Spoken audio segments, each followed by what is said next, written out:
¿Qué tal las clases? ¿Cómo va todo, chicos?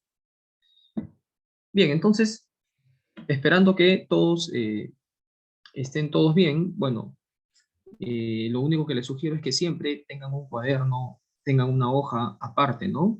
Para ir apuntando todos los datos o todas las cosas que uno va diciendo a lo largo de la clase, porque todo eso contribuye a enriquecer justamente su aprendizaje, ¿no? Bueno, chicos, entonces, siendo, bueno, aclarando todas estas cosas, entonces ahora sí voy a compartir mi pantalla para poder iniciar la clase, ¿no? Ya, bueno, a ver, vamos a ver. A ver, un segundito.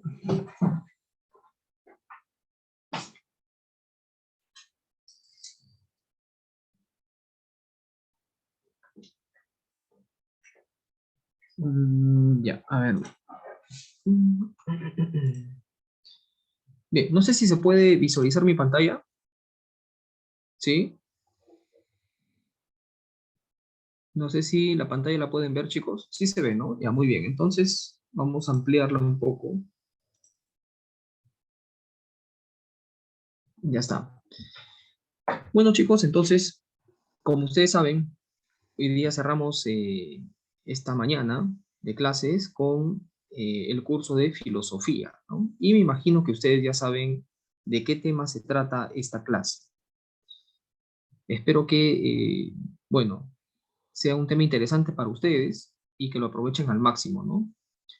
Bien, chicos, no sé si antes de empezar tienen ustedes alguna inquietud, alguna dificultad, algo que quieran comentar, que quieran preguntar. ¿Mm? Ya, bueno, entonces vamos a dar inicio a nuestro tema de clase.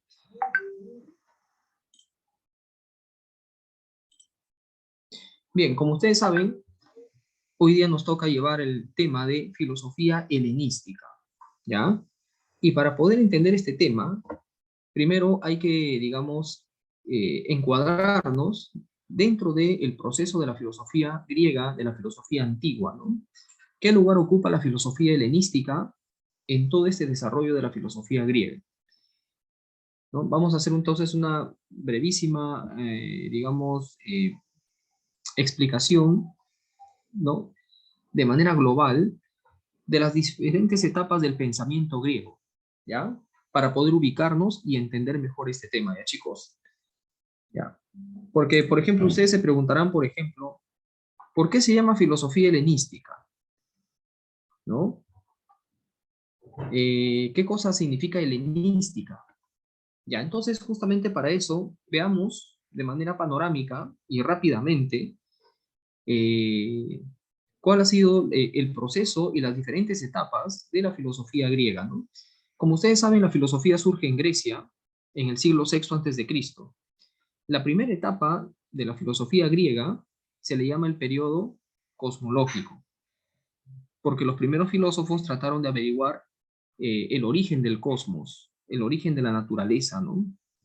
El principio que había originado todas las cosas.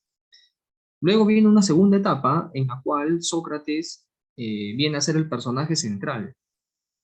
Y esta segunda etapa se llama periodo antropológico.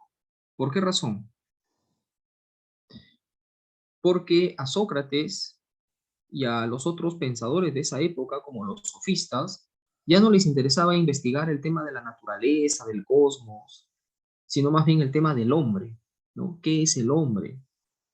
¿No es cierto? Y todos los problemas asociados a esta temática, ¿no? El problema ético, el problema político, el tema del bien, la justicia, etcétera. Es el periodo antropológico. Después de ello viene la etapa más, digamos, desarrollada de la filosofía griega. Es la etapa en la cual el pensamiento griego llega a su máxima expresión. La etapa en la que aparecen Platón y Aristóteles. A ese periodo se le llama el periodo ontológico. ¿No es cierto, chicos? ¿Ya? Y finalmente hay un último periodo que se va a dar más o menos alrededor del siglo I antes de Cristo hasta el siglo II después de Cristo. Esta etapa se le llama la filosofía helenística. es la etapa con la cual culmina el pensamiento antiguo, la filosofía griega, ¿no? Es la etapa final, la filosofía helenística, ¿no? De la filosofía griega. Se va a dar entre el siglo segundo, más o menos, antes de Cristo, hasta el siglo segundo también después de Cristo, ¿no? En ese proceso. Y en esta etapa de la filosofía helenística, chicos, surgen varias escuelas filosóficas muy importantes, muy interesantes. Ya vamos a ver de qué tratan estas escuelas, ¿ya? Vamos a explicar cada una de ellas. Pero más o menos ya con este panorama ya estamos ubicados en el tiempo, ¿no? Sabemos que la filosofía helenística representa la culminación de la filosofía griega, de la filosofía antigua. Ahora sí, entonces, no sé si tienen ustedes alguna inquietud, alguna duda, alguna pregunta hasta acá.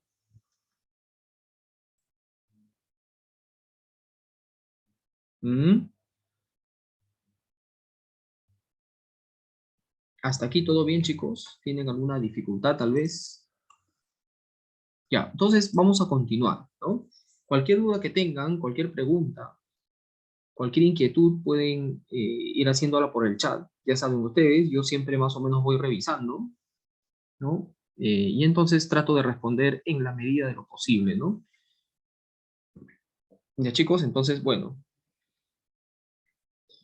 Bueno, entonces, miren, para entender también la filosofía helenística, tenemos que entender el proceso histórico que se está llevando a cabo en este último periodo de la filosofía griega, ¿no? ¿Qué está sucediendo en Grecia, en el mundo griego, entre el siglo tercero hasta el siglo primero después de Cristo? Ubíquense entre el siglo tercero y primero después de Cristo, ¿no? ¿Qué está sucediendo en el mundo griego? Ya, entonces, justamente vamos a ver esta parte del contexto histórico, porque tiene una fuerte vinculación con lo que se llama filosofía helenística, ¿no? Y con las diferentes escuelas que vamos a ver acá. ¿Ya? Bien, chicos, entonces, a ver, vamos a pasar la página, como se dice, ¿no? Miren, esto es importante que ustedes deben tener en cuenta. ¿Se acuerdan? O bueno, no sé si ustedes ya habrán visto este capítulo en algún curso. Más o menos cuando ya Aristóteles, eh, digamos, estaba en Grecia, en Atenas, dirigiendo su escuela filosófica, ¿no? Escribiendo sus libros. Estamos hablando del siglo cuarto al tercero antes de Cristo.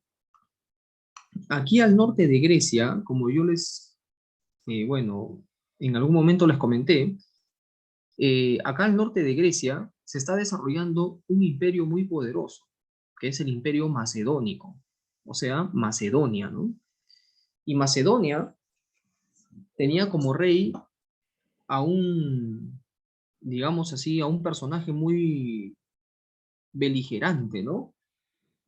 Que quería someter, su proyecto de este rey era someter a los griegos, controlar a todos los griegos y luego irse contra el imperio persa. Miren, los griegos están aquí al sur, esto es Grecia, y el imperio persa es toda esta zona que está de amarillo, ¿no? Miren hasta dónde llega el imperio persa, casi hasta la India, ¿no? Y abarcaba también Egipto, miren, todo eso es el imperio persa. El padre de Alejandro Magno, es decir, Filipo II era el rey, ¿no? El rey Filipo II tenía la ambición de someter a los griegos para luego irse contra el imperio persa.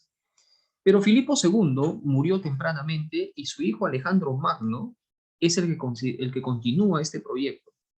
Alejandro logra someter a los griegos y luego conquistar el imperio persa, ¿no? Conquistar, someterlo y transformarlo. ¿Qué pasó entonces? Que Alejandro Magno al hacer eso, lo que también logró es que la cultura occidental de los griegos ingrese en el mundo oriental, ¿ya? Hay una expansión. La cultura occidental griega se va a expandir hacia el mundo oriental, ¿no? Alejandro Magno va a crear una serie de escuelas donde se va a enseñar conocimientos occidentales, ¿no? La cultura occidental entonces va a extenderse.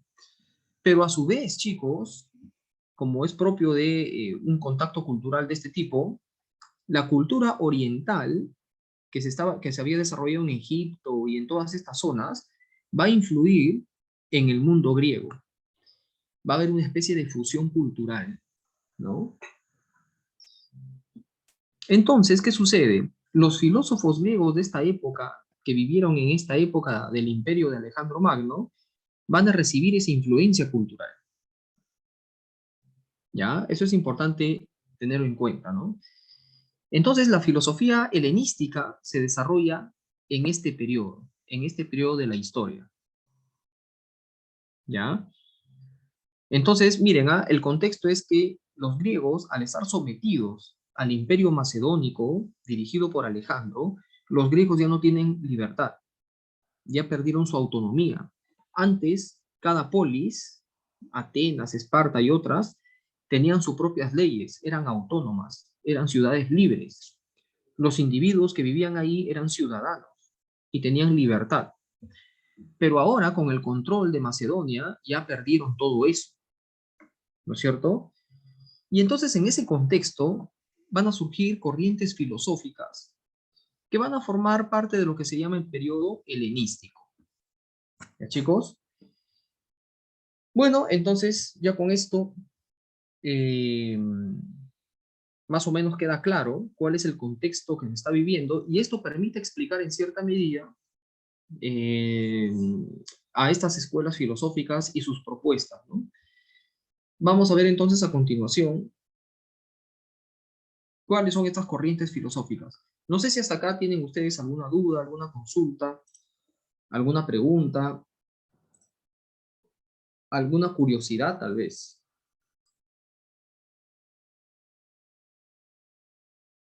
¿Mm? Bueno, algunos detalles importantes, algunas curiosidades que pueden ilustrar un poco, por ejemplo, es que Aristóteles fue el maestro de Alejandro Magno. Aristóteles fue convocado a Macedonia, ¿no? Por el papá de Alejandro, que era el rey Filipo II, cuando Alejandro tenía unos 12 o 13 años. Y Aristóteles se convierte en su tutor, ¿ya? Helenística, ¿por qué se llama helenística? Porque, a ver, para empezar, ¿no? La cultura griega es denominada también como la cultura helena. Los griegos se llaman a sí mismos como helenos, ¿ya? Son helenos, ¿no? El lugar, el territorio que ocupaban los griegos se llamaba la Hélade. Entonces, helénico, cuando tú decías a un griego helénico, le estabas diciendo justamente griego, ¿no? Eres un helénico. Entonces, a este periodo se le ha llamado helenística, ¿por qué? Porque es la cultura griega con Alejandro Magno, ¿no?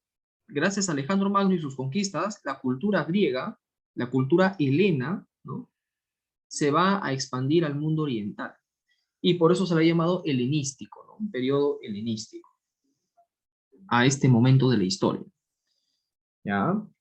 Tiene que ver con el nombre de helenos, Hélade, porque así se llamaban los griegos, ¿ya?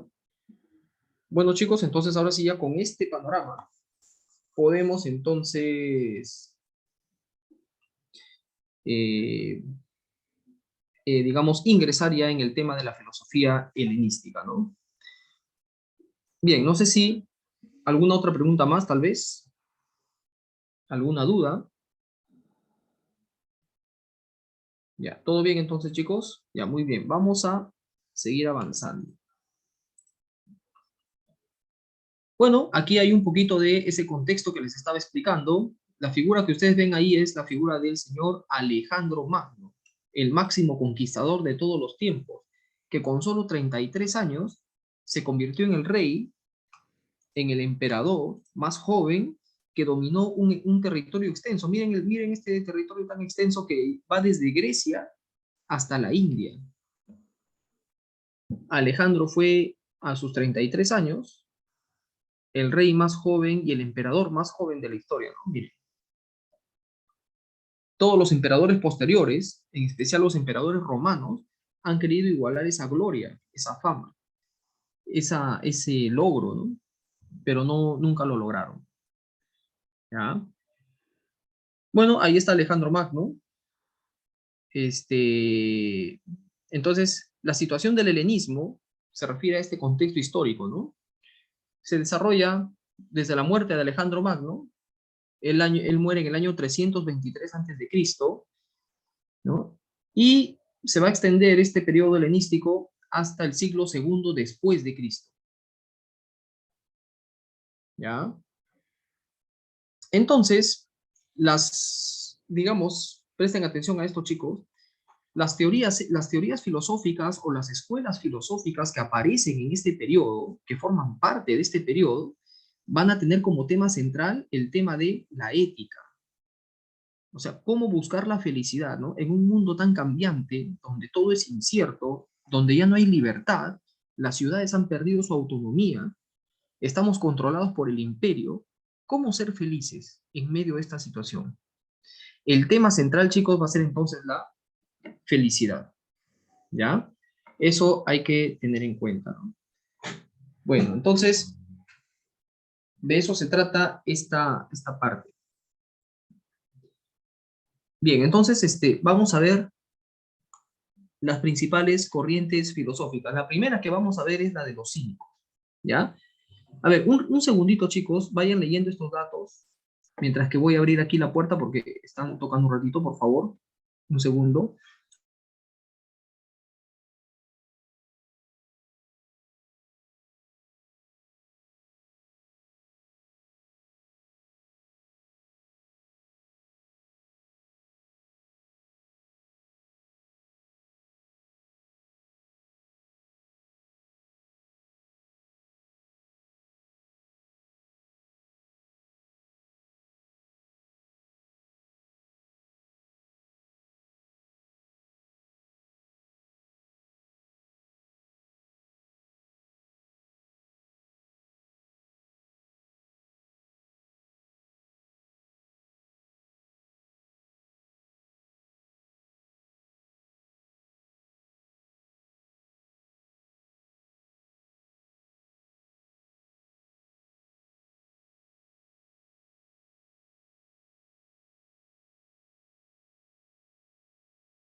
Ya, ahora sí, chicos.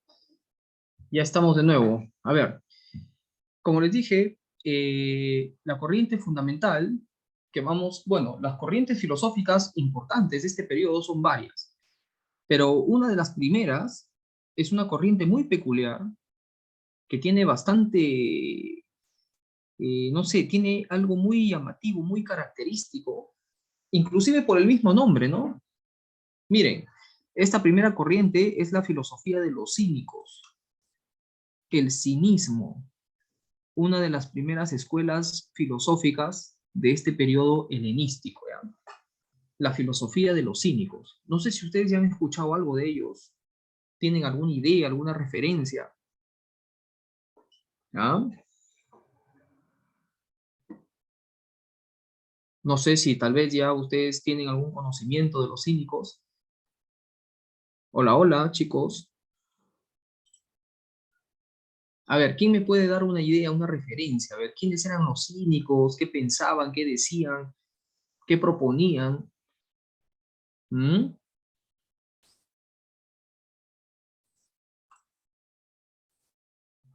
¿Qué proponían los cínicos? A ver, chicos.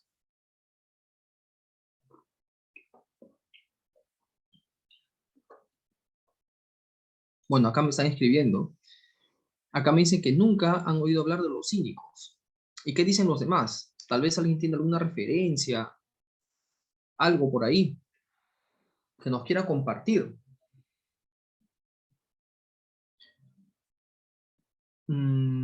Claro, claro que sí lo voy a explicar, eso sí, de eso se trata la clase, ¿no?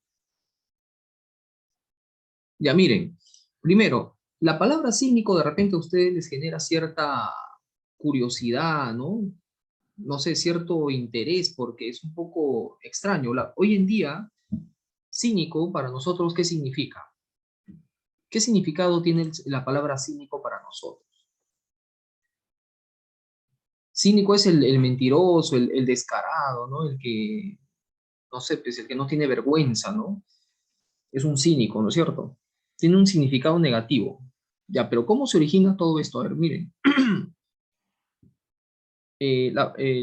La palabra cínico deriva de un nombre griego que es el término kinos. Y kinos significa perro. Entonces, cuando hablamos de los filósofos cínicos, estamos hablando de aquellos filósofos que eran calificados como perros. Les llamaban cínicos por decirles perros, ¿no?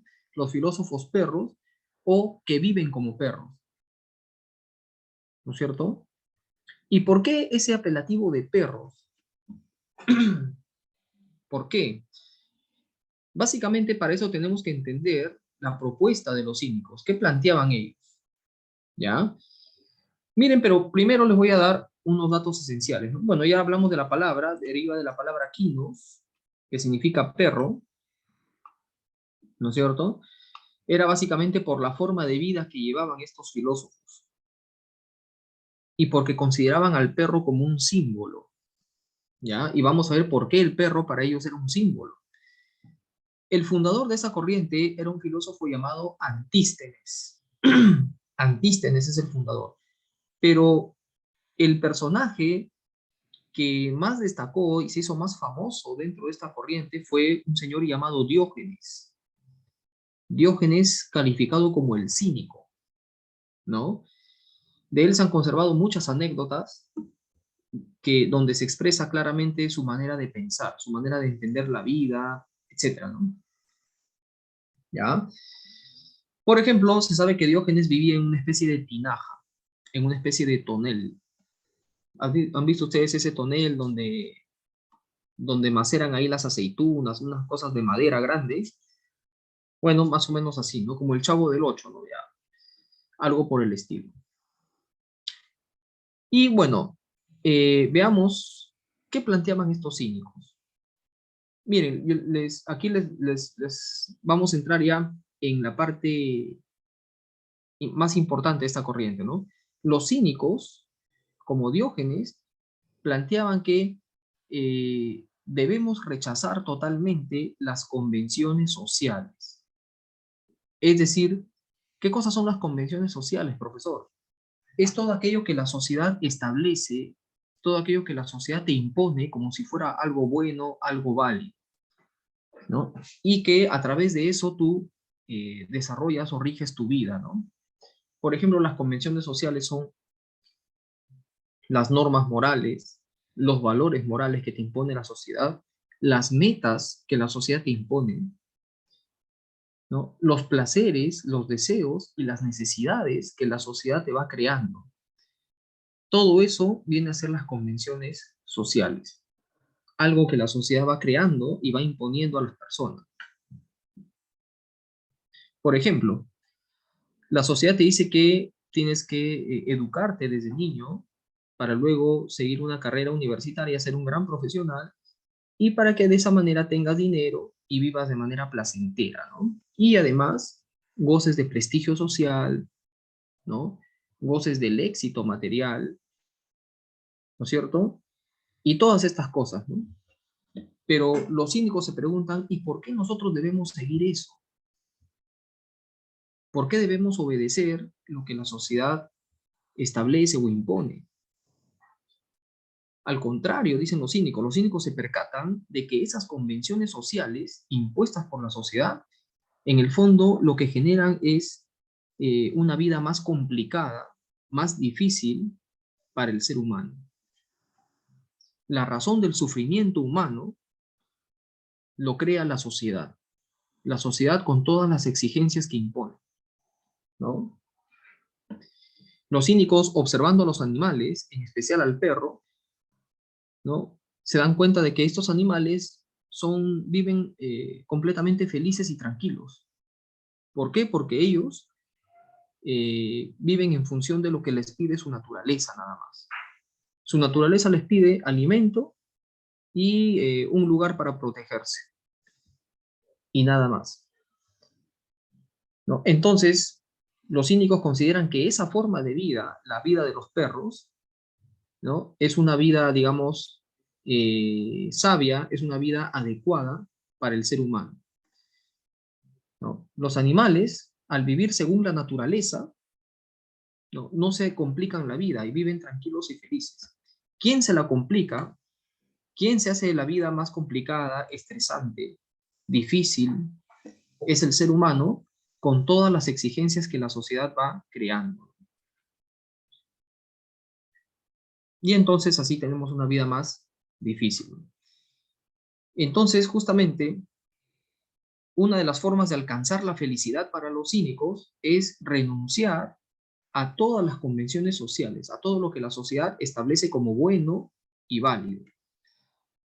Por ejemplo, las normas morales, los valores morales, las metas que la sociedad te exige que cumplas, los deseos que la sociedad te va creando, ¿no? El deseo de fama, el deseo de prestigio social, el deseo de poder, el deseo de riqueza. Todo eso ya no es algo natural. La naturaleza no te pide eso. Entonces, el ser humano, por lograr todas estas cosas que la sociedad le exige, se hace la vida más complicada, ¿no? Una vida llena de sufrimiento. No sé si esta parte se entiende, chicos. Si esta parte está clara, la entienden. ¿Tienen alguna pregunta, alguna duda hasta acá? ¿Mm?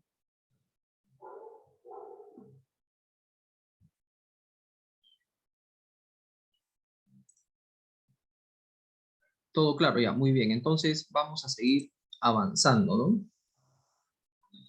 Entonces, como les decía, para los cínicos, justamente, de ahí viene el apelativo de perros. ¿Por qué? Porque ellos consideran que el perro y su manera de vivir es algo valioso, ¿ya? Miren, para entender un poco esto, pónganse a pensar hoy en día cómo vive el ser humano.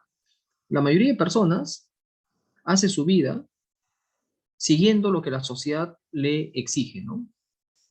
La sociedad que te exige, bueno, que tengas bienes materiales, tu casa, tu carro, ¿no? Dinero para tener una vida placentera.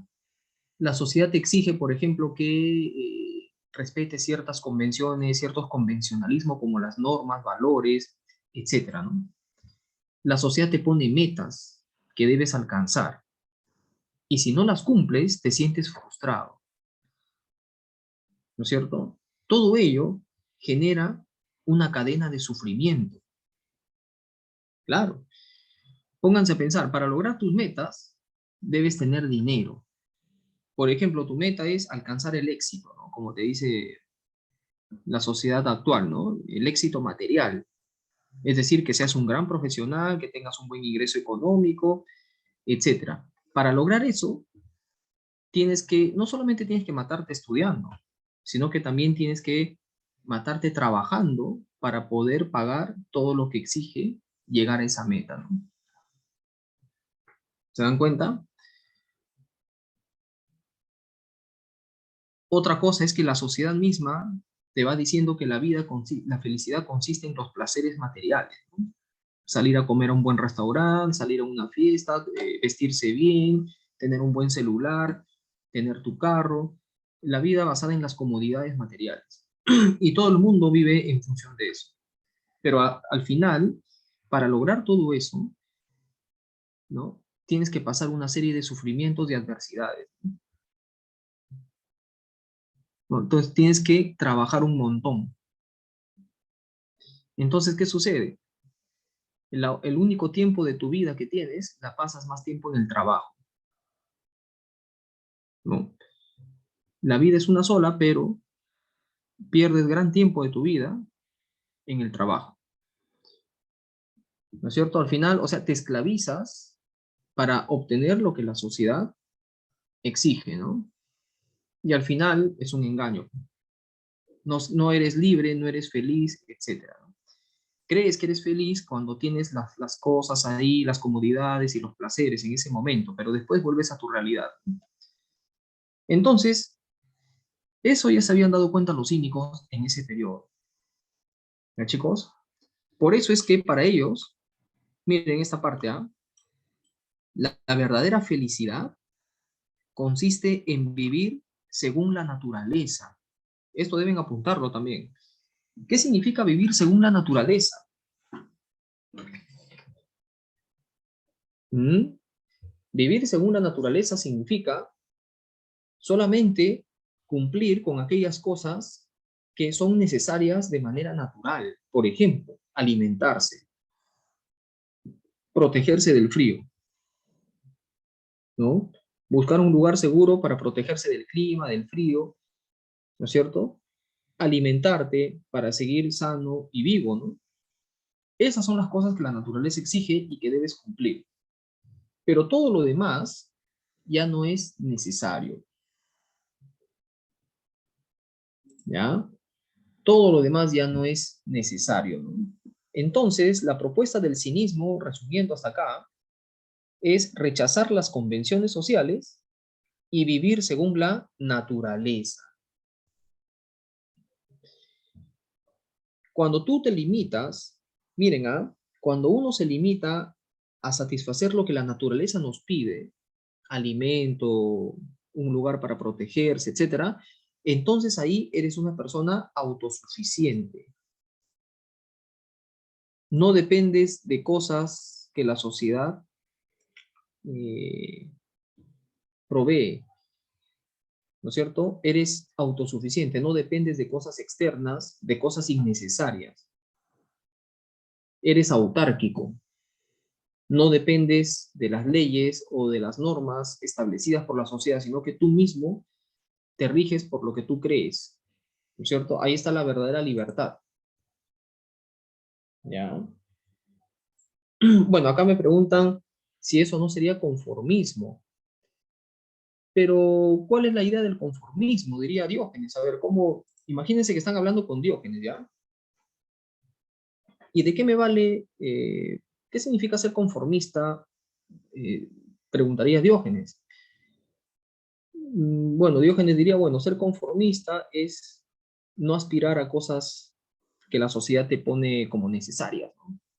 Tener tu casa, tu carro, tener, no sé, plata, disfrutar de las cosas que la sociedad te ofrece.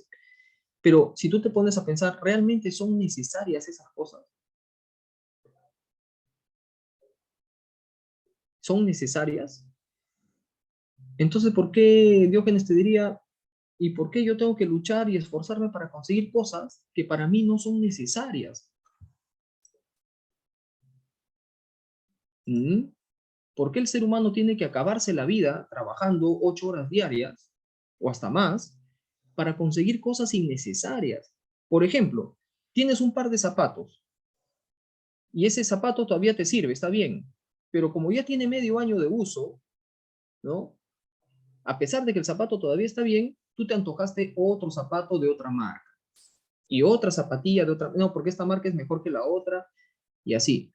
Pero si tienes un zapato que todavía sirve, ¿qué necesidad tienes de seguir comprando otros más? Si tienes, no sé, un pantalón que todavía te sirve, ¿qué necesidad tienes de seguir comprando otro y otro y otro más. Si ya sabes que en tu casa vas a almorzar al mediodía y te espera tu cena, ¿qué necesidad tienes de salir a consumir cosas a la calle?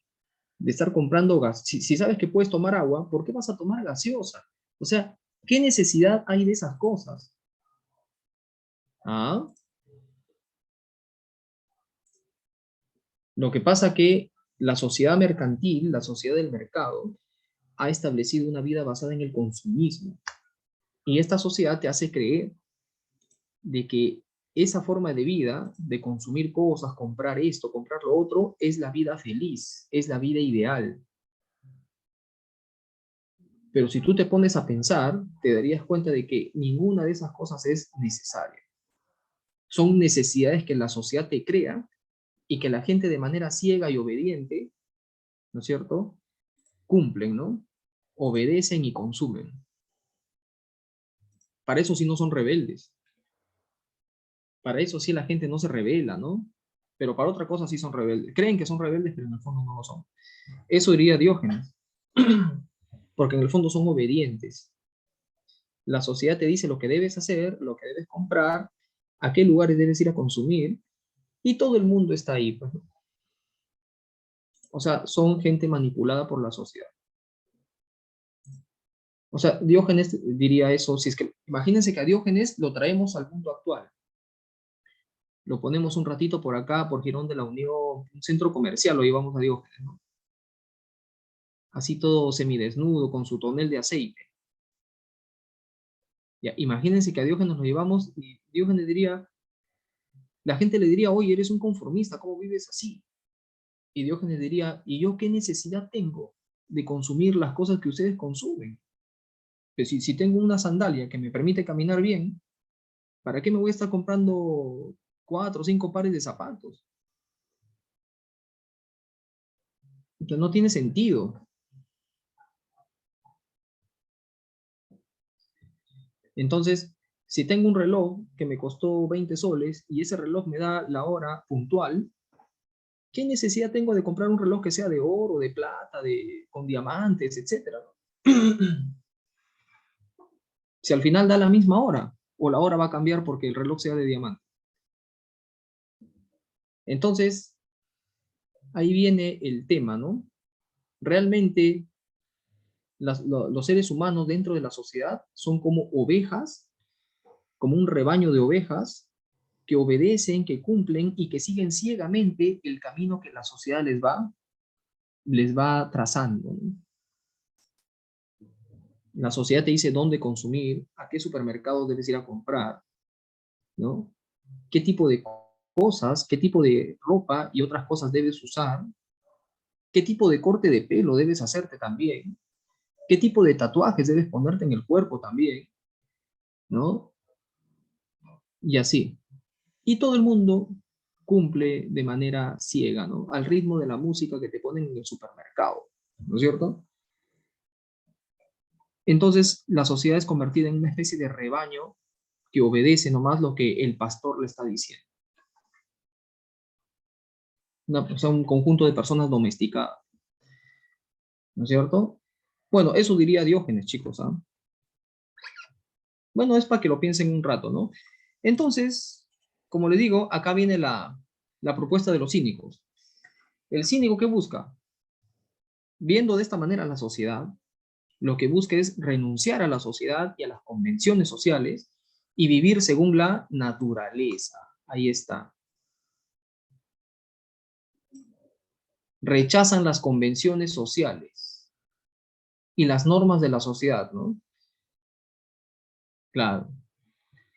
Además, para los cínicos ya no existe ninguna idea de nación, de patria, no, que yo soy peruano, que vive el Perú. Para ellos no tiene sentido hablar de esas cosas porque todos somos seres humanos. La idea de nación y de patria es una cosa artificial creada por los grupos que dominan la sociedad, diría Diógenes. Y la gente se la cree, pues, ¿no? Vive el Perú, la selección peruana, que esto, que el otro. Bueno, entonces nada de eso tendría sentido para este filósofo, ¿ya? Hay una anécdota en la cual, y que está representada en este cuadro. Miren, miren el cuadro. ¿Qué ven ahí ustedes? A ver, alguien que me diga qué cosa ve en este cuadro. ¿Ah?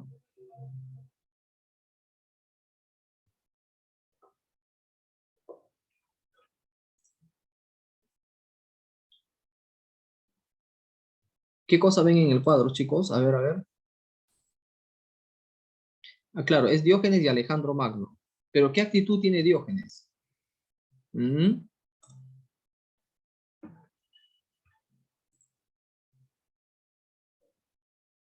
Miren, en el cuadro se expresa aquella anécdota que ha quedado en los libros de historia, donde Alejandro se presenta ante Diógenes, ¿no? Diógenes estaba tomando la luz del sol fuera de su barril, tranquilamente, ¿no? Y Alejandro se presenta y le dice a Diógenes, Alejandro le dice, ¿no? Le dice, ¿sabes qué, Diógenes? Pídeme lo que quieras y te lo voy a conceder, ¿no? Estás hablando con Alejandro Magno, ¿no? Alejandro Magno es el hombre más poderoso de la tierra en ese momento. Y él mismo te dice, pídeme lo que quieras y te lo voy a conceder. Y Diógenes le dice, lo que quiero es que te apartes porque me estás quitando la luz del sol. ¿Qué opinan de esa respuesta, chicos? ¿Mm? Pero en esa respuesta hay un mensaje, ¿ah? Ahí está todo el mensaje del cínico. Con eso se expresa todo toda la filosofía del cínico. ¿Ustedes creen que fue egocéntrico Diógenes? ¿Mm? Quiero que te apartes porque me quitas la luz del sol. Con eso Diógenes le está diciendo lo siguiente. No necesito del poder que me puedas ofrecer, no necesito de la riqueza que me puedas ofrecer, de los placeres que me puedas ofrecer. Lo que necesito es algo natural que está al alcance de cualquiera. ¿Y qué cosa es eso natural que está al alcance de cualquiera? El sol. ¿Se dan cuenta? Con eso Diógenes está diciendo, el poder, la fama, la riqueza no es importante, no es necesario. Lo que el ser humano necesita está en la naturaleza. Lo que el ser humano necesita para vivir tranquilo y feliz, lo encuentras en la naturaleza y de manera sencilla y fácil. Por ejemplo, el sol, ¿no? Entonces, ahí nomás te está diciendo toda su filosofía. Bueno, eso es lo que, esa es la anécdota que retrata su filosofía. Por ejemplo, en una ocasión, pasó el ejército de Alejandro Magno, ¿no? Los soldados de Alejandro pasaron y lo vieron a Diógenes así tirado, ¿no? Lo vieron a Diógenes comiendo su platito de lenteja. La lenteja era lo más barato que uno podía consumir en esa época, ¿no? Entonces el soldado le dice a Diógenes, si te arrodillaras ante Alejandro, ¿no es cierto? Si le rendirías respeto y te arrodillas ante Alejandro, no tendrías que comer lentejas todos los días. Y Diógenes, ¿qué le responde al soldado? Le dice, si tú aprendieras a comer lentejas, no tendrías que arrodillarte ante nadie. ¿Qué opinan de eso?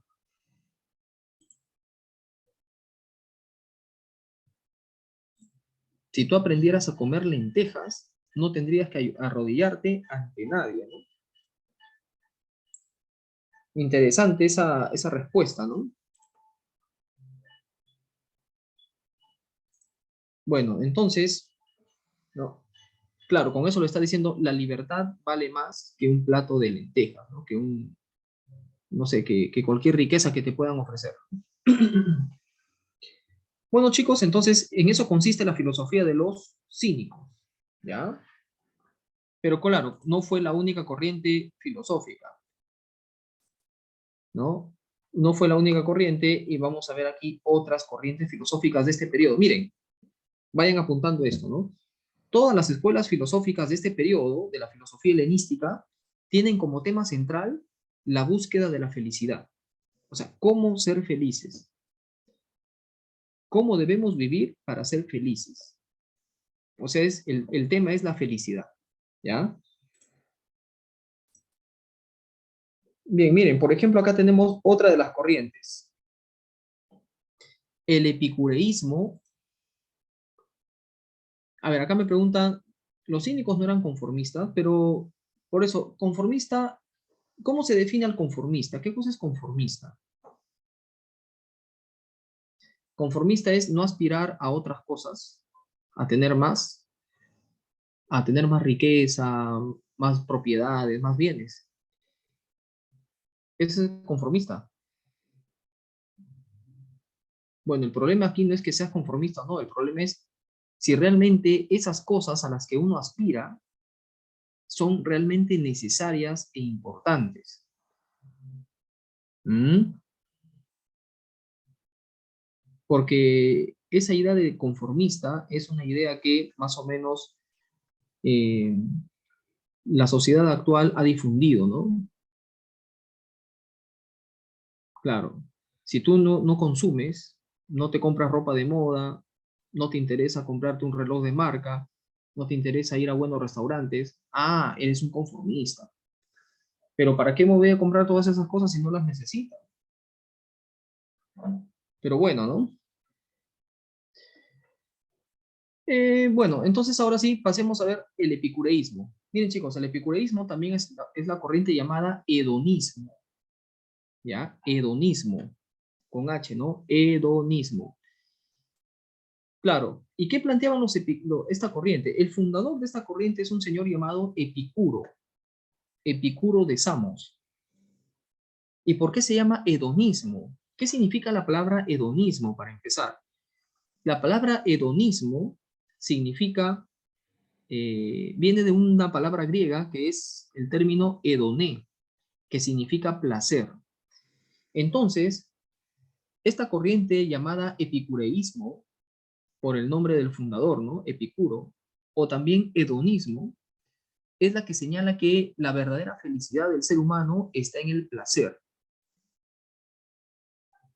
La felicidad del hombre radica en el placer.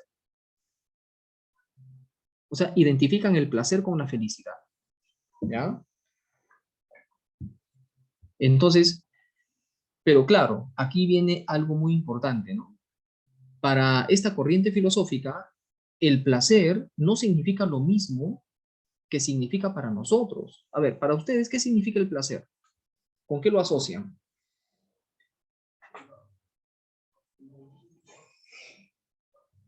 ¿Mm? ¿Con qué asocian el placer, chicos? ¿O qué significa el placer para ustedes? La satisfacción. Satisfacción, o sea, el hecho de satisfacer tus deseos, tus apetitos, tus necesidades, ¿no? Ya. Epicuro dice que, más bien, miren, esta corriente tiene un enfoque distinto acerca del placer, ¿no es cierto? Porque dice que el placer es la ausencia de sufrimiento, ¿ya? Aquí está esa idea, ¿no? El placer es la ausencia del dolor, del sufrimiento, tanto físico como psíquico. Es decir, para para Epicuro, que es el fundador de esta corriente, el placer es entendido como ausencia de sufrimiento, tanto a nivel del cuerpo como a nivel del alma. O sea, no tener ningún tipo de sufrimiento o dolor en el cuerpo ni en el alma. ¿Ya? Por ejemplo, ¿qué clase de sufrimiento identificamos en el cuerpo? Las enfermedades, ¿no? Entonces, el placer en el cuerpo es la ausencia de sufrimiento a nivel de enfermedades, ¿no? No tener ninguna enfermedad, sino la salud física. La salud física sería placer, porque es la ausencia de dolor, ausencia de enfermedades. Y a nivel del alma, a nivel espiritual, ¿cuál sería el placer? ¿Cómo se expresaría el placer?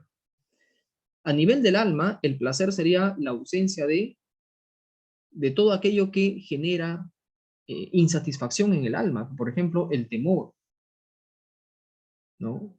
El miedo, la preocupación, la tristeza, no tener ninguna pena en el alma, ¿no? ningún temor, ningún tipo de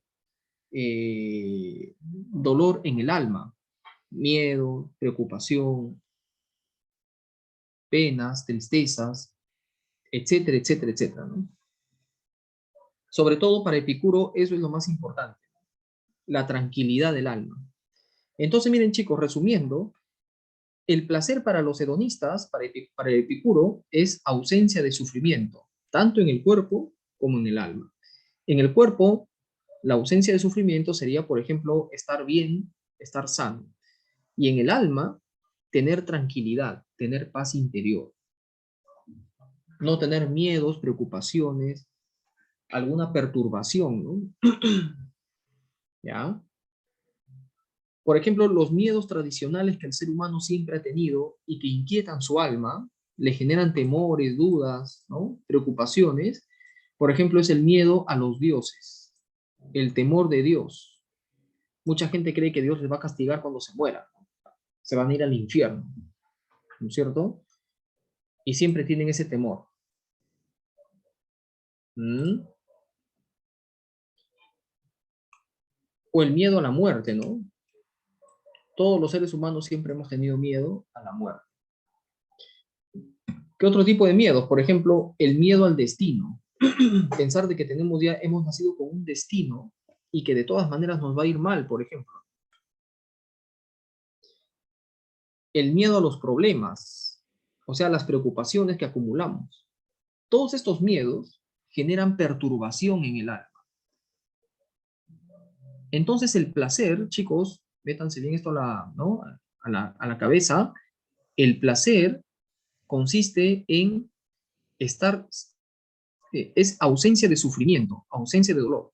Y en el cuerpo eso tiene que ver con la salud física, estar bien físicamente. Y en el alma, tener tranquilidad, paz interior, tranquilidad interior. Esa tranquilidad en el alma, ese placer en el alma que es la tranquilidad, la paz interior, en griego se llama ataraxia. Aquí está, miren. Esta palabra sí tienen que aprenderla porque muchas veces preguntan, ¿no? Utilizando ese término. La ataraxia sería entonces la tranquilidad del alma, ¿ya? Esa es la verdadera felicidad para los hedonistas o epicúreos. ¿Ya, chicos?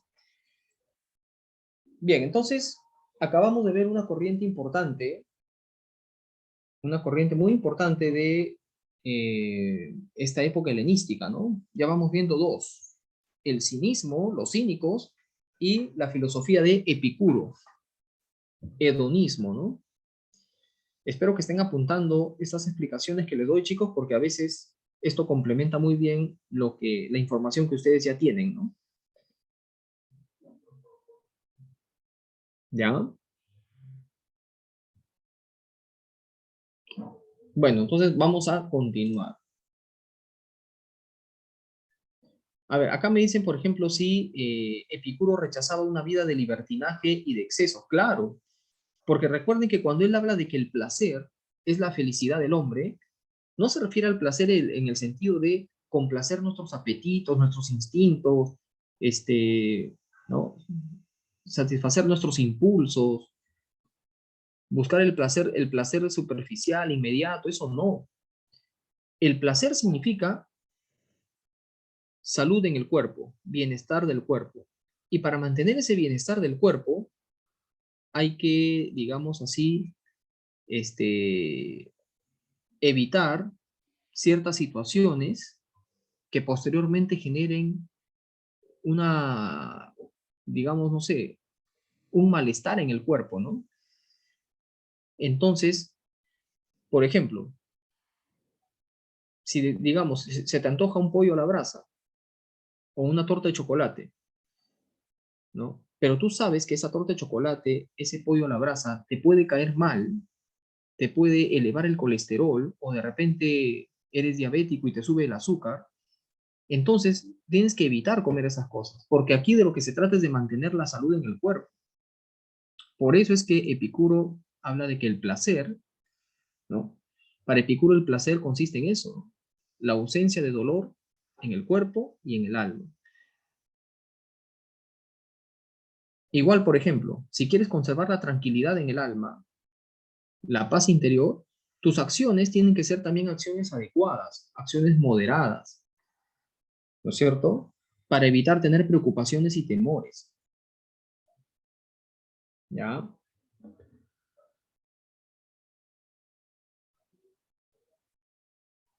Claro, entonces Epicuro no dice que vivamos buscando el placer, ¿no es cierto? Ni nada de eso. Lo que dice Epicuro es evitar aquellas cosas que posteriormente generen un dolor, un sufrimiento, ¿ya? Tanto físico como espiritual. Bueno, a ver chicos, entonces pasemos a la siguiente corriente filosófica. A ver, un segundito, por favor.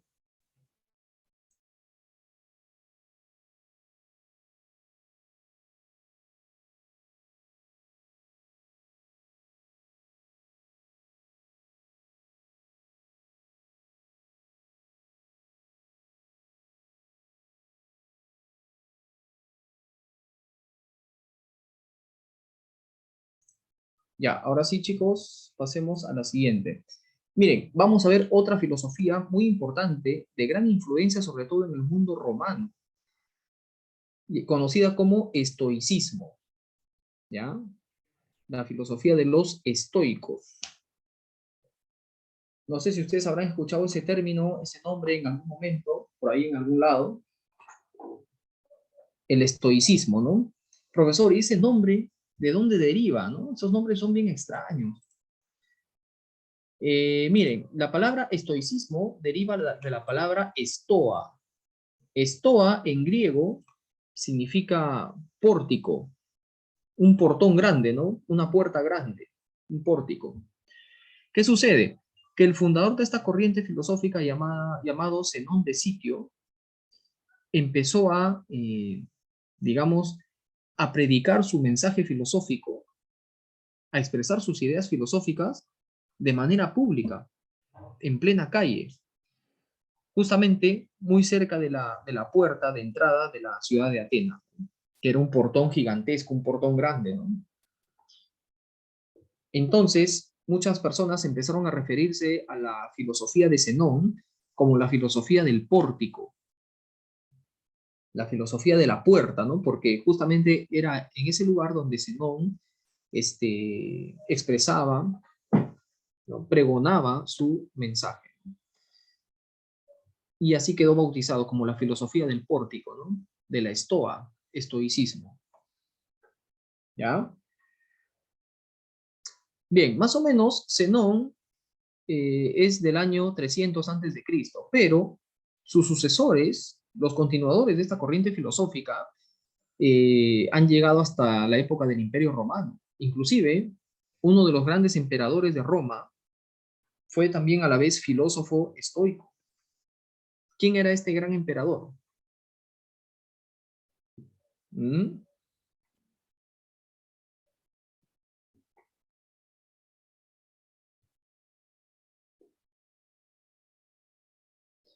¿Quién era este gran emperador?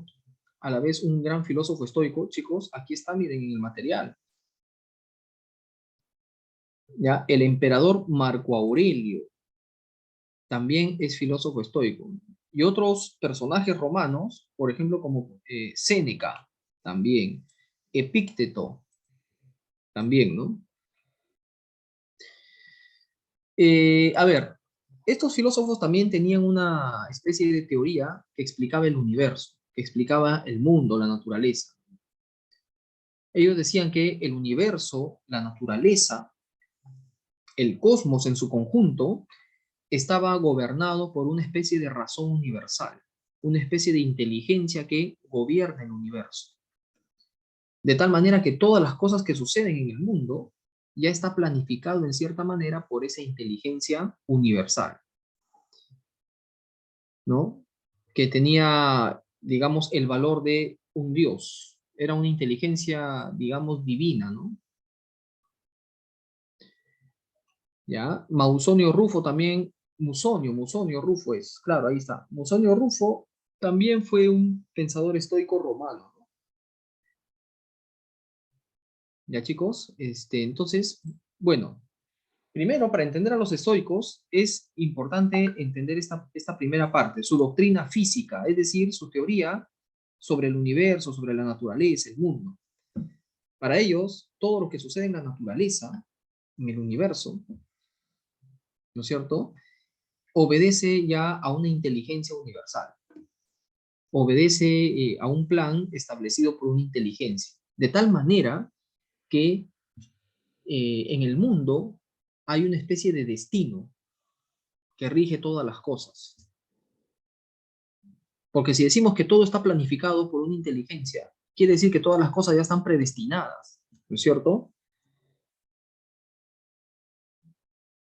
¿Ya? Entonces, eso es, digamos, una parte fundamental que debemos entender de los estoicos. Pero acá viene la parte más importante, ¿no? Miren, acá viene justamente la parte ya de la teoría, de la explicación de los estoicos. Recuerden que para todas estas corrientes filosóficas, el cinismo, el hedonismo, el estoicismo y otras más, el tema fundamental aquí es la búsqueda de la felicidad. Cómo ser felices, ¿no? ¿Qué debemos hacer? ¿Cómo debemos vivir para ser felices? ¿Y qué plantean los estoicos? Ya, vamos a ver justamente aquí su planteamiento. ¿Ya? Como el estoicismo parte de la idea, miren, parte de la premisa de que en el mundo existe un destino ya establecido, hay un destino universal que ya está establecido por esa inteligencia que gobierna el universo, ¿no? A esa inteligencia que gobierna el universo se le llama también el logos universal. La palabra logos en griego significa razón o inteligencia, ¿no? Entonces hay una especie de logos, una especie de inteligencia en el universo que gobierna todo. De tal manera que todas las cosas ya están predestinadas. Hay un destino en el universo que ha sido establecido por esa inteligencia. ¿Ya? Entonces, si todo lo que sucede es parte de un destino, ¿no es cierto? Si todo lo que sucede ya es parte de un destino, y como se sabe bien, el destino es algo que se cumple sí o sí, no lo vas a cambiar quieras o no quieras, ¿no es cierto? Es algo predestinado, se cumple de todas maneras.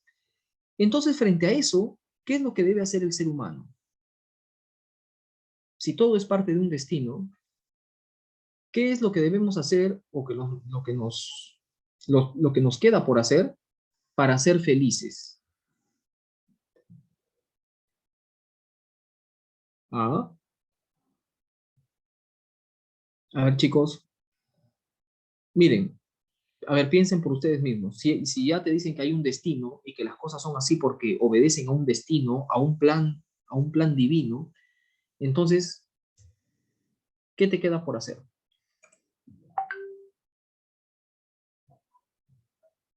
Claro, acá me dicen, debemos aceptar nuestro destino, ¿no? No pensar en el destino y solo vivir en el momento. Vivir el momento. Bueno, también no pensar el destino, vivir el momento. Pero al final, miran, por más que uno vive el momento, el destino se va a cumplir. Claro, acá por ejemplo me ponen resignarse, ¿no? Aceptar el destino y luchar por él, pero ya no, si aceptas el destino, ya no tiene nada que ver ahí luchar. Contra el destino no puedes luchar. Claro, entonces hay cosas que en este mundo son parte de un destino, ¿no? Y la mejor forma de ser felices en medio de esto es aceptando el destino, es decir, la resignación, ¿no?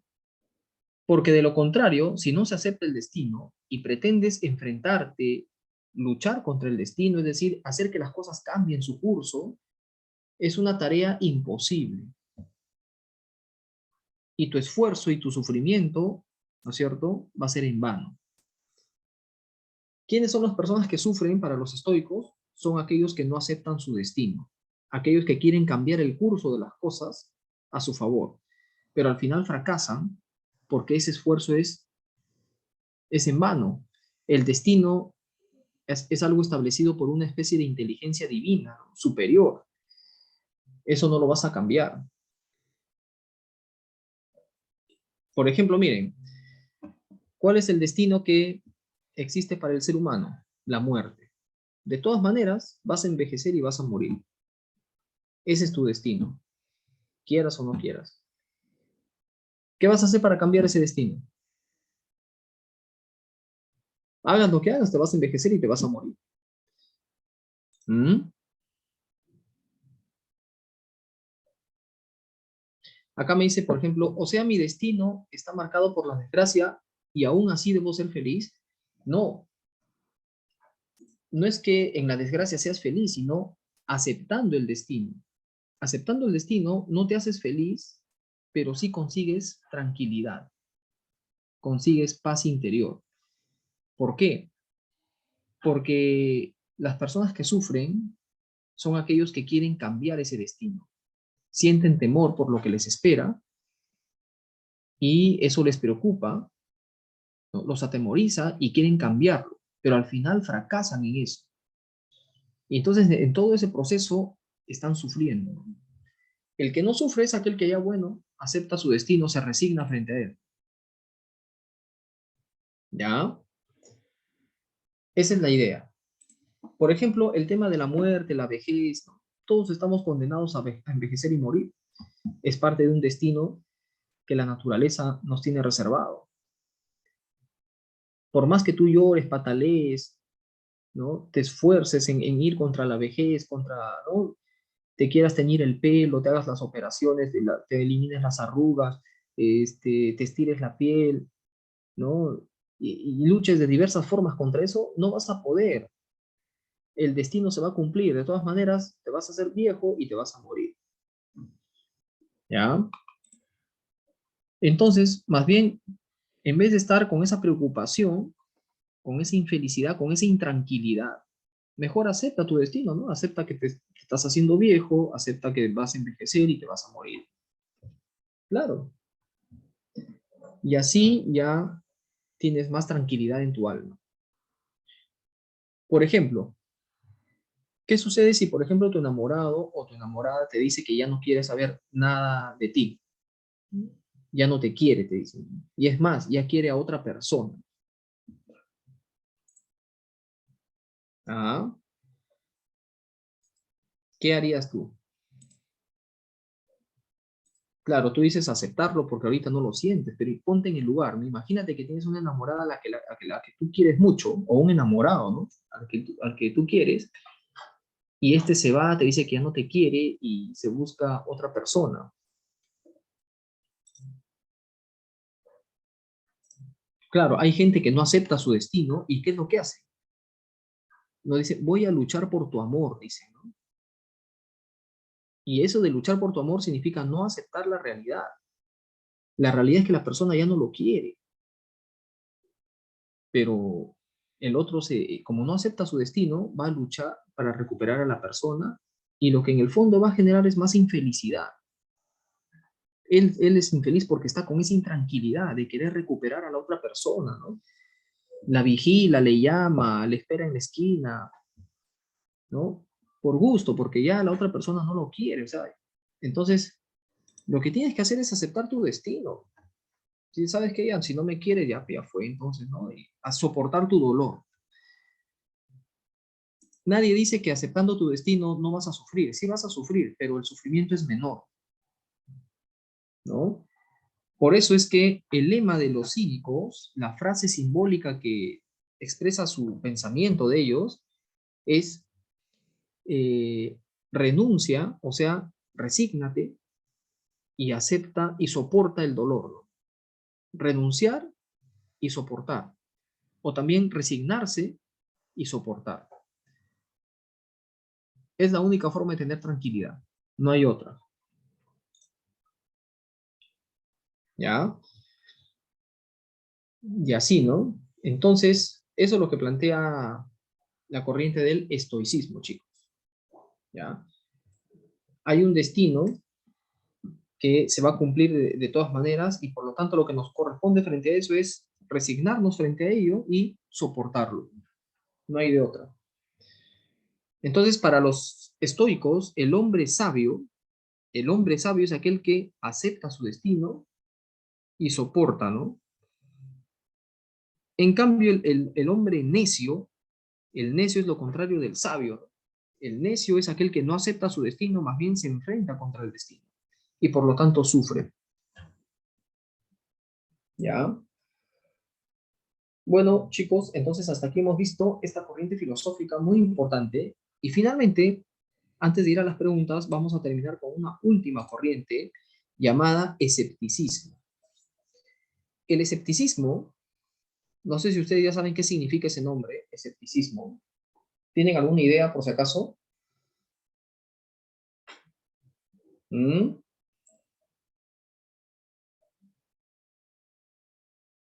¿Sí? ¿Nadie?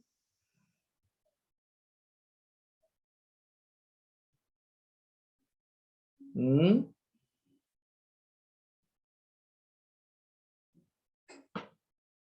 Acá me están escribiendo, a ver. Mire, escepticismo es una corriente filosófica que niega la posibilidad del conocimiento. El escéptico es aquel que dice que el hombre no puede conocer las cosas, no puede conocer el mundo. Lo que conocemos son solo apariencias. Conocemos solamente una imagen falsa, aparente de las cosas. La verdadera realidad nunca la vamos a conocer. O sea, es imposible alcanzar la verdad, porque lo único que conocemos son puras apariencias, ¿no? El representante de esta corriente filosófica es este señor llamado Pirrón de Elis, ¿ya? Él decía que nuestros sentidos, la vista, el tacto, ¿no? Etcétera, nuestros sentidos que nos permiten captar las cosas, en el fondo nos engañan, nos transmiten una imagen falsa de la realidad. Entonces, si nuestros sentidos nos engañan, entonces no podemos acceder a la verdad. La verdad es algo inalcanzable. Entonces, frente a eso, ¿qué cosa nos queda? Dice el Pirrón de Elis. Si sabemos, si aceptamos que realmente no podemos conocer las cosas, el mundo, lo que debemos hacer es suspender cualquier tipo de afirmación, cualquier tipo de opinión que podamos dar acerca del mundo. ¿Por qué? Porque si no conoces algo, tampoco puedes opinar sobre algo, tampoco puedes afirmar sobre algo. Entonces, lo que nos queda es practicar la suspensión del juicio. Suspender el juicio significa no opinar, no afirmar nada. Y al final, chicos, para Pirrón de Elis, aceptar todo esto y suspender el juicio nos conduce a la ataraxia, o sea, la tranquilidad del alma. Porque así ya no estás preocupado, ¿no? Por, por las cosas que suceden en el mundo. Bueno, un segundito, a ver.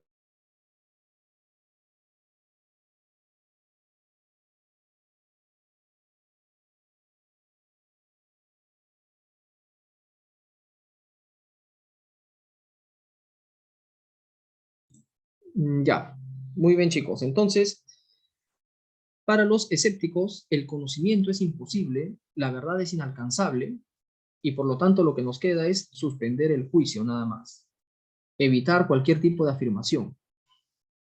Por ejemplo, ¿podemos realmente conocer si Dios existe o no existe? ¿O saber cuál es la naturaleza de Dios?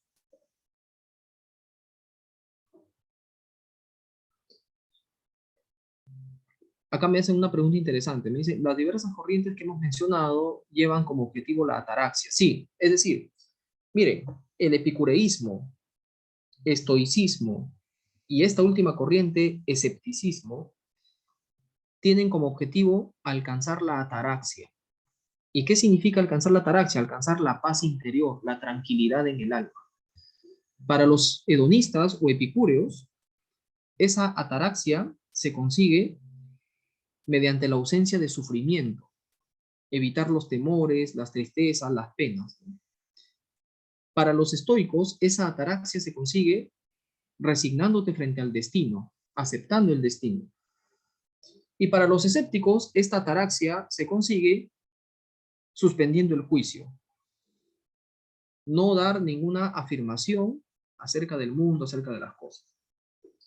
¿Ya, chicos? Bueno, entonces ya con esto hemos llegado al final de nuestra clase y ahora sí creo que estamos listos para ir a las preguntas. ¿Ya? A ver, les voy a compartir la página de las preguntas, ¿no?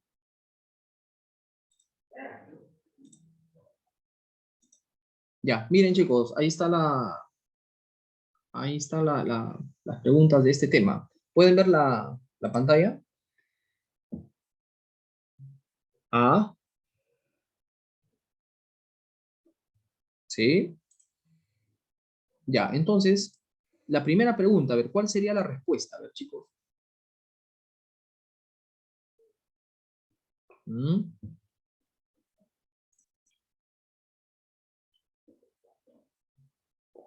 Claro, muy bien. Miren, la primera dice, la filosofía del periodo helenístico romano, o sea, de este periodo que acabamos de ver, ¿no? Desarrolló principalmente la ética, porque el tema, como les dije, ¿cuál es el tema central de esta época, de este periodo filosófico? Es la felicidad, cómo ser felices, cómo debemos actuar, cómo debemos vivir para ser felices, la ética. Dos, según Diógenes de Sinope, o sea, Diógenes el cínico, el verdadero sabio, ¿cuál sería la respuesta en la dos? A ver, chicos. La B de Barco, a ver. Rechaza las convenciones sociales por antinaturales. Muy bien. Eso lo han aprendido rápido, ¿eh? 2B. 3. Si asumo los principios del estoicismo, indique las proposiciones correctas. Disfruto los placeres que me da la vida. Ya, falso. Intento resignarme ante el destino. Verdadero. Busco el dominio de mis pasiones. También verdadero, chicos.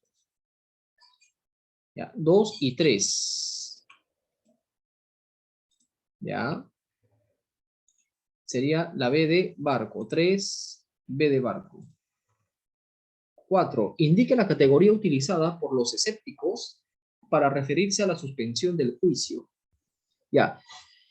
La palabra que indica suspender el juicio en los escépticos es la palabra epogé. ¿Ya? Ahí la 4 es la C de casa. La palabra epogé, ¿no? 4 la C de casa. Miren, esta es una pequeña carta de Epicuro a un amigo que se llamaba Meneceo. A ver, vamos a leer qué dice. Ya dice, acostúmbrate a pensar que la muerte nada es para nosotros, porque todo bien y mal reside en la sensación, y la muerte es privación, o sea, ausencia del sentir. Por lo tanto, el recto conocimiento de que nada es para nosotros, la muerte, hace dichosa la condición mortal de nuestra vida. No porque le añada una duración ilimitada, sino porque elimina el ansia de inmortalidad. O sea, al no tener miedo a la muerte, eso es lo que nos está diciendo aquí en otras palabras, ¿no? Al no tener miedo a la muerte, ya no deseas ser inmortal. Te da lo mismo, ¿no? Morirte. ¿Por qué? Porque no hay razón para tener miedo a la muerte. ¿Y por qué? Porque, según lo que dice Epicuro, el bien y el mal reside en la sensación. Pero cuando tú estás muerto, cuando llega la muerte, tú ya no sientes nada, ya no tienes sensación de nada. Por lo tanto, la muerte no representa ningún mal. Entonces, si ya no tienes miedo a la muerte, ya no tienes tampoco el ansia de ser inmortal. ¿Resulta compatible con el texto afirmar que un hombre sabio? A ver, ¿cuál sería la respuesta? La C de casa, ¿no? Ajá, muy bien. Es indiferente a la muerte. Bueno, acá vamos a leer un pequeño textito. Dice, su rasgo más destacado es la concepción de un mundo estructurado racionalmente según un designio divino, orden metafísico, ¿no? una organización general que puede ser entendida por la mente humana, orden epistemológico. Y este reflejo de la inteligencia cósmica en la inteligencia individual es el paso previo a la aceptación de la pertenencia del hombre y su conducta a la estructura general, orden ético. De la comprensión de la naturaleza y organización del universo dependen no solo la sabiduría, sino el bien y la felicidad. Es decir, aquí nos está hablando de los estoicos, ¿no? Si comprendemos que el universo está regido por un designio, por una voluntad divina, por una inteligencia divina, entonces, ¿no? Lo que tenemos que hacer es adaptar nuestra conducta a ese orden establecido por la inteligencia divina, ¿no es cierto? Entonces acá, en el texto dice, el texto alude a la tendencia filosófica denominada, ¿cuál sería? Estoicismo. 6, alternativa B. Y miren, para responder la 7 y la 8 dice, la habilidad escéptica es poner en oposición las cosas que aparecen y se piensan de cualquier manera posible. Una habilidad a partir de la cual, debido a la igual fuerza de las cosas y los argumentos que están en oposición, llegamos primeramente a una suspensión del juicio y luego a estar libres de preocupaciones. A ver, del texto se infiere que los escépticos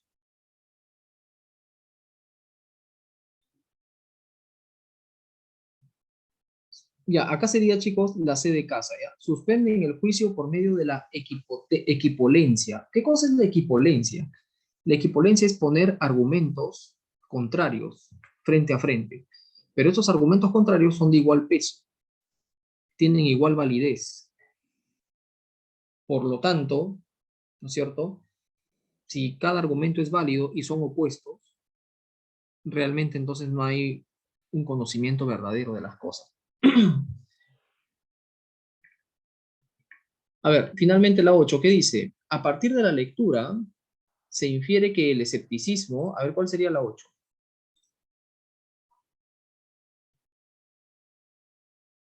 ¿Mm?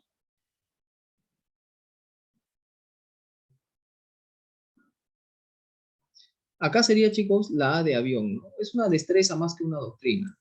Ellos no tienen ninguna doctrina porque no se puede, no puede haber ninguna verdad para ellos. Ya, a ver, pasamos a la práctica 2, ya, para ir terminando, ¿no?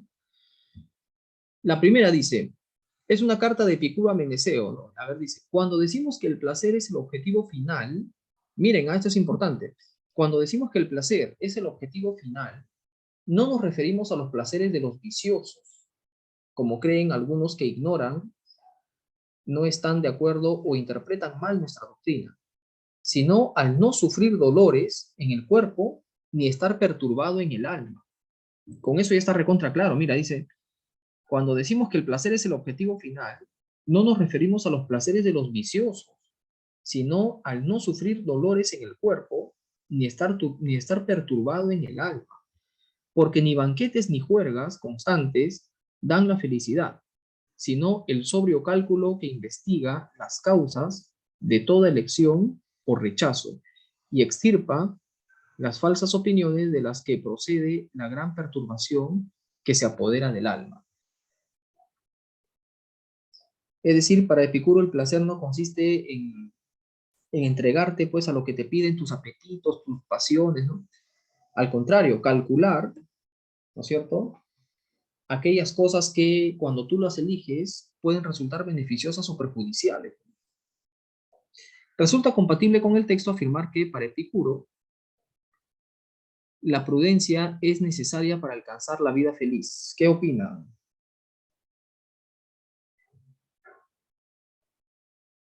Acá es la A de avión, chicos.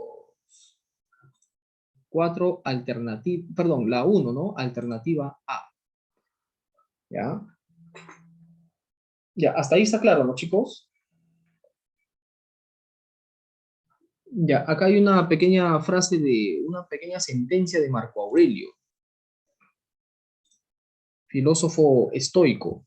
Dice, para ser racional, para el ser racional, La misma acción que es conforme a la naturaleza es también conforme a la razón.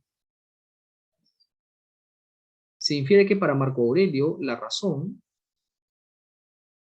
solo se halla en el ser humano, no, también está en la naturaleza, ¿no? Se contrapone a la naturaleza, tampoco. No es exclusividad del hombre, claro, porque también está en la naturaleza, ¿no?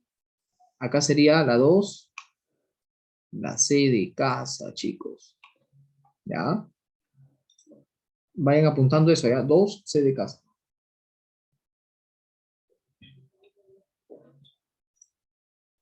Ya, pasamos a la 3. Quien opina que algo es por naturaleza bueno o malo, se turba por todo. Por el contrario, el que no se define sobre lo bueno o malo por naturaleza, no evita ni persigue nada con exasperación, por lo cual mantiene la serenidad de espíritu. Claro, el que cree que las cosas son buenas o malas por naturaleza, se perturba por todas las cosas, ¿no? Pero el que no tiene esa idea de pensar de que las cosas son buenas o malas por naturaleza, entonces no se hace problemas con las cosas, ¿no? Se infiere que para Sexto Empírico, así se llamaba este filósofo escéptico, ¿no? Para Sexto Empírico, alcanza la tranquilidad espiritual quien solo se pronuncia sobre lo que es bueno, quien solo se pronuncia sobre lo que es malo, quien se abstiene de juzgar qué es bueno o malo, ¿no? Acá sería la C de casa, chicos. 3, alternativa C. La 4, a ver la 4. Dice, el estoicismo, el epicureísmo y el escepticismo tenían como finalidad alcanzar la tranquilidad que en griego se dice ataraxia, chicos, ¿ya? Ataraxia, tranquilidad. Claro, ustedes dirán, pero profesor, el placer, el epicureísmo buscar el placer, sí, pero el placer en el alma es la tranquilidad, y que en griego se dice también ataraxia, ¿no? A ver, aquí, por ejemplo, en la 5 es una cosa que para ustedes, para que ustedes redacten y expresen ahí sus ideas, ¿no? Pero dice, a ver, explique brevemente cuál es el tema principal sobre el que versa la filosofía helenística. Como les dije, el tema principal ahí es la felicidad, ¿no? Ellos buscan la mejor manera de ser felices en medio de un mundo donde ya no hay libertad, donde ya no hay autonomía, y se preguntan qué tipo de acciones, qué forma de vida les conduce a la felicidad, ¿no? Bueno, ustedes ya ahí con sus propias palabras pueden ir agregando todo ello. ¿Ya, chicos? Bueno, ha sido entonces un placer, chicos, estar con ustedes esta mañana. Ya, espero que hayan aprovechado esta clase. Sé que esta clase, sé que ustedes han puesto su empeño, ¿no es cierto? Y esto va a traer su recompensa para ustedes mismos. Bueno, más bien les agradezco por su atención, por su participación en esta clase y espero encontrarnos en la siguiente oportunidad. Muchas gracias, chicos. Nos estamos viendo. Gracias a todos. Chau, chau. Nos vemos. Hasta luego. Chau, chau.